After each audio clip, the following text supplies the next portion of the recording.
Otro peregrino, capítulo 3, parte 3. Aquella puerta estrecha. Los días escolares. En esos tempranos años en Colchester, Charles asistió a una escuela que dirigía una cierta señora de apellido Cook, la esposa de un capitán de barco. Estudió ahí durante unos 4 años, hasta alcanzar la edad de 10 años. En aquellos días no existía un sistema de educación gratuita, y un gran número de niños permanecían siendo analfabetas. Las escuelas eran operadas como negocios privados, así que los padres tenían que pagar para que los niños asistieran a clases.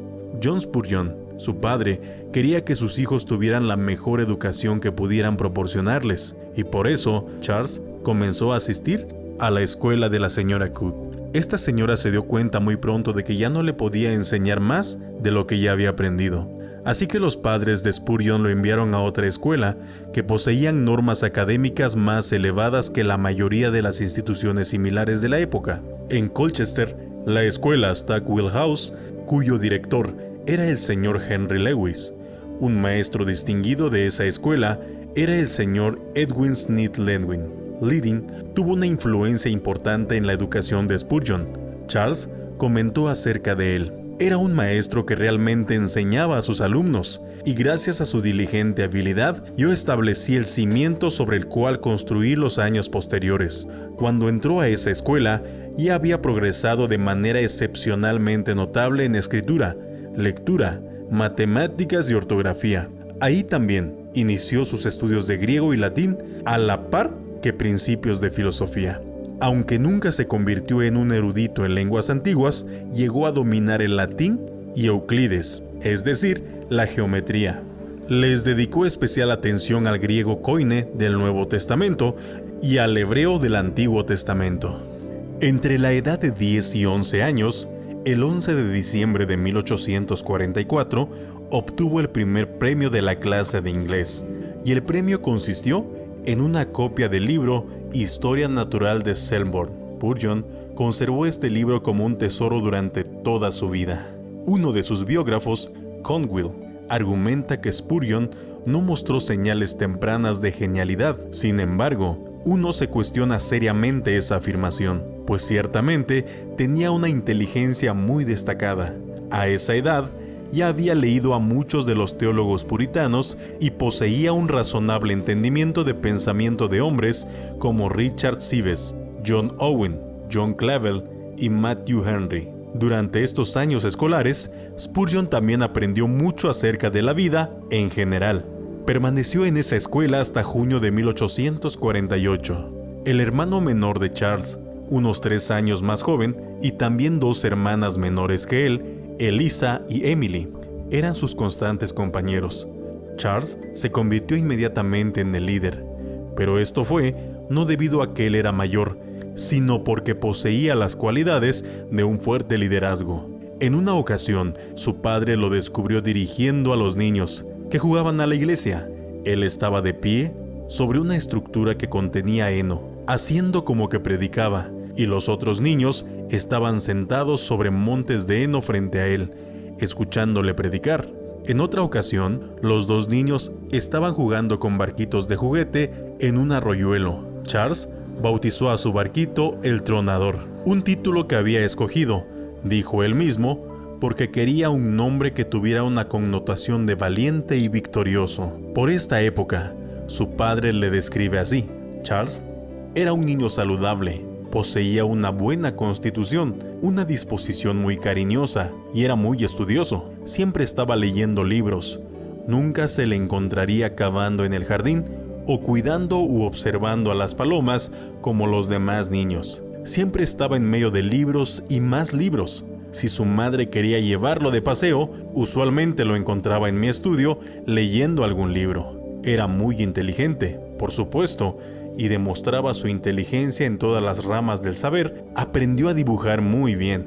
Un incidente muy interesante tuvo lugar durante los estudios de Charles en la escuela del señor Henry Lewis. Siempre estaba al frente del grupo como el mejor alumno. De pronto, sus calificaciones comenzaron a bajar muy rápidamente, hasta que llegó a ocupar el último lugar de la clase. Al principio, eso confundió mucho a su maestro, que no entendía qué pasaba con aquel brillante estudiante, pues conocía la capacidad de Charles. Finalmente se hizo la luz. El estudiante que ocupaba el primer lugar del salón se sentaba en un sitio de honor, pero ese sitio estaba ubicado lejos de la chimenea, junto a una puerta que recibía un chiflón de aire frío. El señor Lewis revirtió entonces el orden de los asientos y colocó el asiento de honor cerca de la chimenea. El joven estudiante muy pronto recuperó el primer lugar. Charles regresaba a la casa de su abuelo en Stambourne virtualmente cada verano.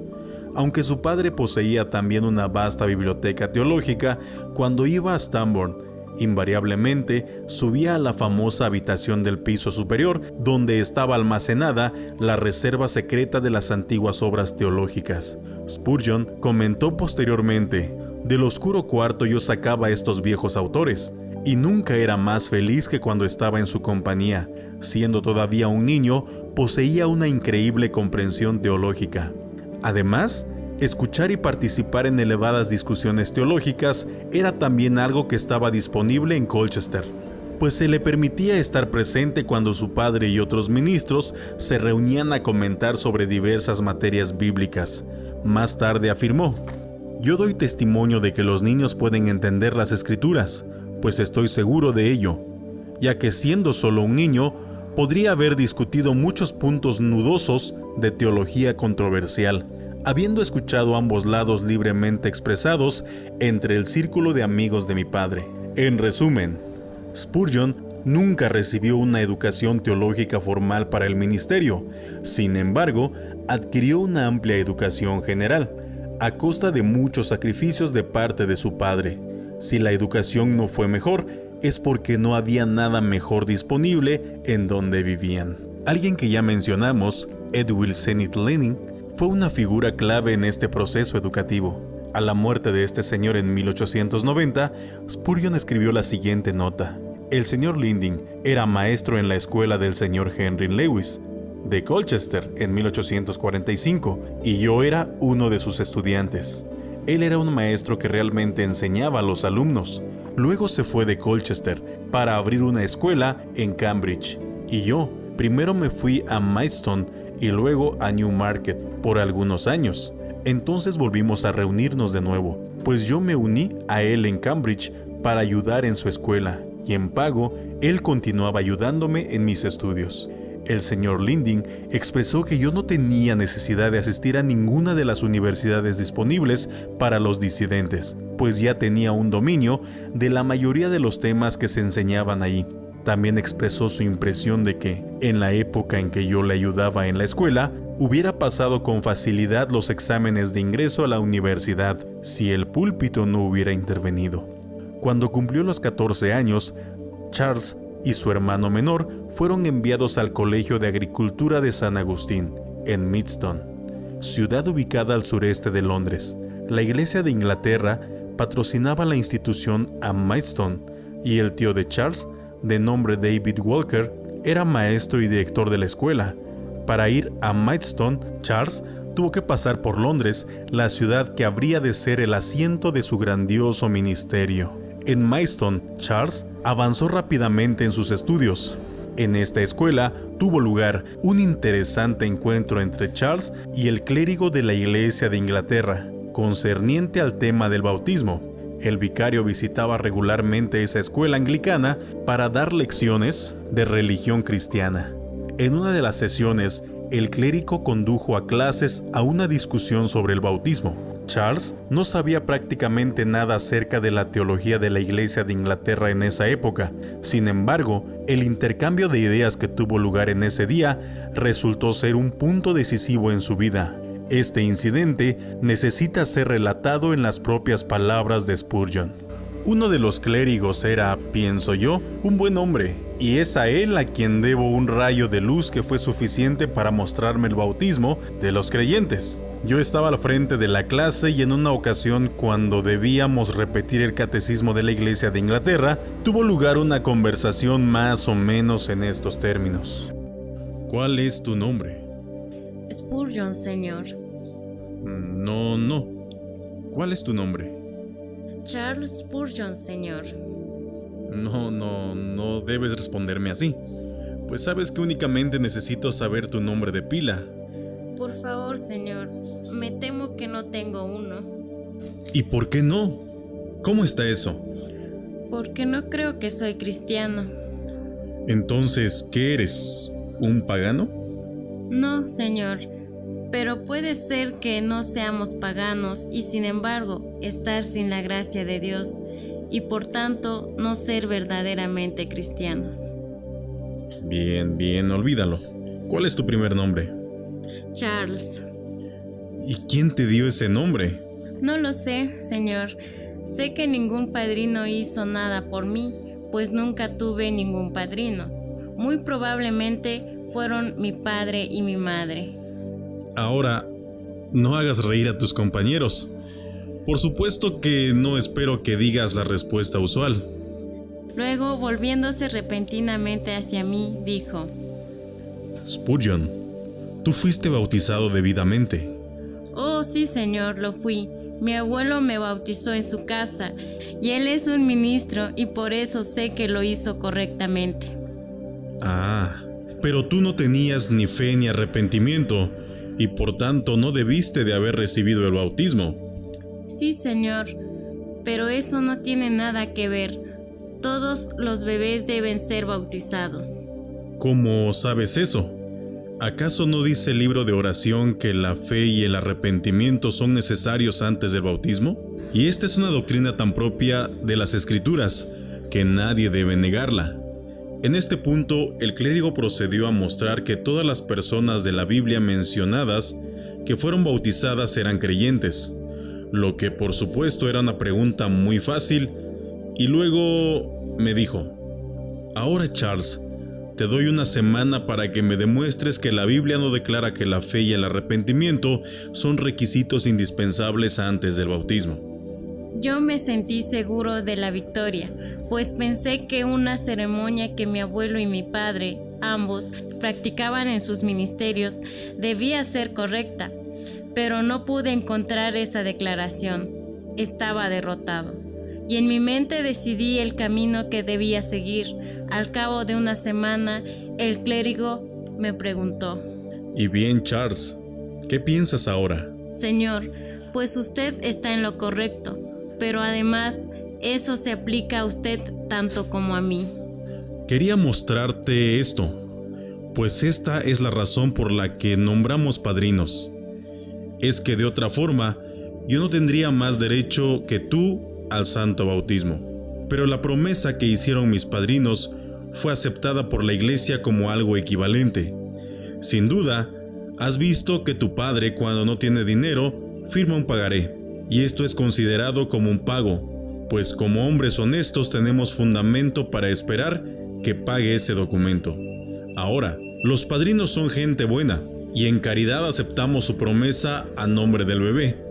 Debido a que un bebé no puede tener fe en ese momento, aceptamos el compromiso de que la tendrá. Y esa promesa la cumple en la confirmación, cuando asume el compromiso en sus propias manos. Señor, yo pienso que ese es un pagaré muy malo. No tengo tiempo de discutir eso, pero yo creo que es bueno. Solo quiero hacerte una pregunta. ¿Quién parece tener mayor consideración por las Escrituras? ¿Yo, como miembro de la Iglesia de Inglaterra, o tu abuelo, como un disidente? Él bautiza en contra de las Escrituras, yo no lo hago así. En mi opinión, pues yo quiero una promesa, que considero un equivalente al arrepentimiento y la fe, que se producirán en unos años futuros. Realmente, señor, yo pienso que usted está más cerca de la verdad, puesto que parece que la verdad es que solo los creyentes deben ser bautizados. Pienso que ambos están equivocados, aunque parece que ustedes tratan la Biblia con mayor cortesía. Bien, entonces tú confiesas que no han sido bautizados adecuadamente. Por tanto, ¿consideras que es tu deber, si estuviera en tus manos, unirte a nuestra iglesia y tener padrinos que haga la promesa a nombre tuyo? Oh no, ya fui bautizado una vez, antes de lo que debiera. Voy a esperar a estar preparado antes de volver a hacerlo. Ah, estás equivocado. pero me agrada ver que guardas la palabra de Dios. Busca en él un corazón nuevo y dirección divina, y verás una verdad tras otra, y muy probablemente habrá un gran cambio en esas opiniones que ahora parecen tan arraigadas en ti. Yo resolví a partir de aquel momento que si la gracia divina obraba un cambio en mí, sería bautizado, puesto que, como se lo dije después a mi amigo el clérigo, nunca deberé ser criticado por un bautismo indebido, pues yo no tuve nada que ver con el primero. El error, si lo hubo, estuvo en mis padres y abuelos. Charles llegó a la conclusión de que el catecismo anglicano decía lo correcto en lo relativo a los conceptos bíblicos del arrepentimiento y la fe. Entonces, le quedó muy claro que después de que una persona se hubiera arrepentido y creído, y solo entonces debía ser bautizada. Esto infundió en Charles una convicción temprana de que el bautismo está reservado únicamente para creyentes conocedores. Esto obviamente excluye a los bebés y por tanto excluye el bautismo infantil. Dicha convicción llevó a Spurgeon eventualmente a ser miembro de la Iglesia Bautista, pero hasta ese momento no había oído hablar de los bautistas, desconocía su existencia. En ese mismo año de 1848, a los 14 años de edad, conforme progresaba en sus estudios en Maidstone, recibió una copia empastada en piel del Año Cristiano. Recibió el libro como premio por aprovechamiento del conocimiento religioso, matemáticas, idiomas y ciencias aplicadas. En una ocasión corrigió a su maestro de matemáticas, ya que había cometido un error.